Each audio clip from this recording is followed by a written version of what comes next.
প্রিয় ভিউয়ার্স, আসসালামু আলাইকুম। আর একটা নতুন ভিডিওতে তোমাদেরকে স্বাগত। আজকে তোমাদের সাথে শেয়ার করব ঘরোয়া কিছু উপকরণ দিয়েই রসগোল্লা কীভাবে তৈরি করে। তো তেমন বেশি কিছুই লাগে না। আমি ঘরে থাকা একটা নর্মাল একটা ডিম নিয়ে নিয়েছি, সেটা ফ্রিজের না, একেবারেই নর্মাল। তবে নর্মাল হলে জিনিসটা বেশি ভালো হয়, সেজন্য আমি নর্মাল একটা ডিম ফাটিয়ে কাঁটা চামচের সাহায্যে সেটাকে ভালো করে ফেটিয়ে নিছি।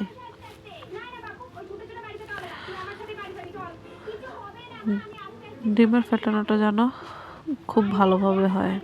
তো এই ডিমের মধ্যে আমি দিয়ে দিলাম গুঁড়ো দুধ। যে যেটা ব্যবহার করে গুঁড়ো দুধ সেটাই দিবেন। তো আমি দিয়ে দিলাম এখানে বেকিং সোডা। বেকিং সোডা দেওয়ার কারণ এটাই যে বেকিং সোডা দেওয়ার ফলে মিষ্টিটা খুব নরমও থাকে আর মিষ্টিটা খুব ভালো ফলে, ভিতরে শক্ত ভাবটা থাকে না, সেজন্য। তার পাশাপাশি দিয়ে দিলাম একটু ঘি। আর ঘি দিছি এই কারণে যাতে করে আমার যে ডোটা আমি তৈরি করব সেই ডোটা যাতে আমার পাটির মধ্যে লেগে না যায় বা আমার হাতেও যেন বেশি না থাকে, সেজন্য আমি একটু ঘি ব্যবহার করলাম। আর তাতে ফ্লেভারটাও খুব ভালো আসে, খেতেও খুব স্বাদ লাগে। দেখেন এখানে কিন্তু আমি ডোটা কিন্তু অনেকটাই তৈরি করে ফেলছি।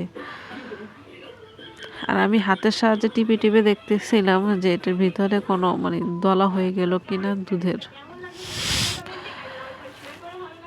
তো এখানে কিন্তু আমি ডোটা তৈরি করে ফেলছি। আর আমার হাতেও আর একটু ঘি নিয়ে নিছি, সেখানে আমার হাত দেখেই বোঝা যাচ্ছে। ঘি নেওয়ার কারণ এটাই, ডোটা যাতে আমার হাতে লাগা যে দুধের উপকরণটা ছিল সেটা যাতে উঠে যায়। তো আমি এখানে ভালো করে ডোটা মাখিয়ে নিচ্ছি।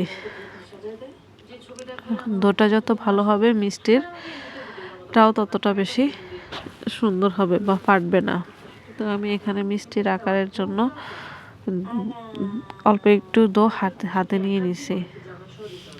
তো এটা আমি অল্প একটুই নিলাম, কারণ এটা ফুলবে, সেজন্য অল্প একটু নিয়েই আর কি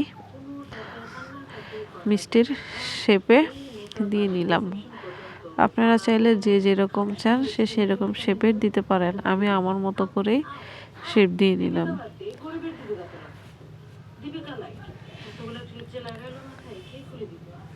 তো এখানে কিন্তু আমার প্রায় মিষ্টির শেপগুলো দেওয়া শেষ।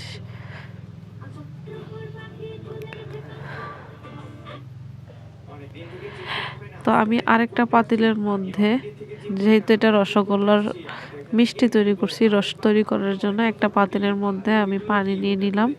পানিটা মিষ্টি অনুযায়ী আর কি দেবেন, যার মিষ্টি যত বেশি সে পানির পরিমাণটা তত বেশি দেবেন। দিয়ে দিলাম গুঁড়ো দুধ।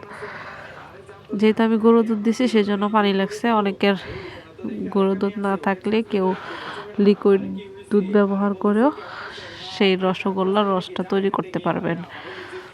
তো এখানে আমি দিয়ে দিলাম চিনি আর দিয়ে দিলাম 2টা এলাচ। এলাচ দেওয়াটা হচ্ছে এই কারণে যাতে সুন্দর একটা ফ্লেভার আসে, সেজন্য আর কি।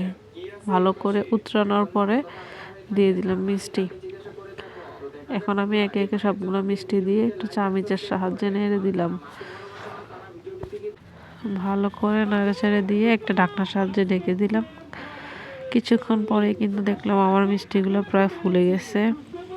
আর সেটা ভালো করে আরেকবার নেড়ে ছেড়ে দিব, যাতে করে মিষ্টির চারপাশটাই সুন্দরভাবে হয়। এখানে কিন্তু দেখেন আমার মিষ্টিগুলো কিন্তু প্রায় অনেকটা হয়ে গেছে। এই তখন নামিয়ে নিলাম, মিষ্টি তৈরি করা শেষ। আমার ভিডিওটা কেমন লাগলো কমেন্টে জানাবেন। ভালো লাগলে লাইক সাবস্ক্রাইব করে আমার পাশে থাকবেন। আজকের মতো এই পর্যন্তই।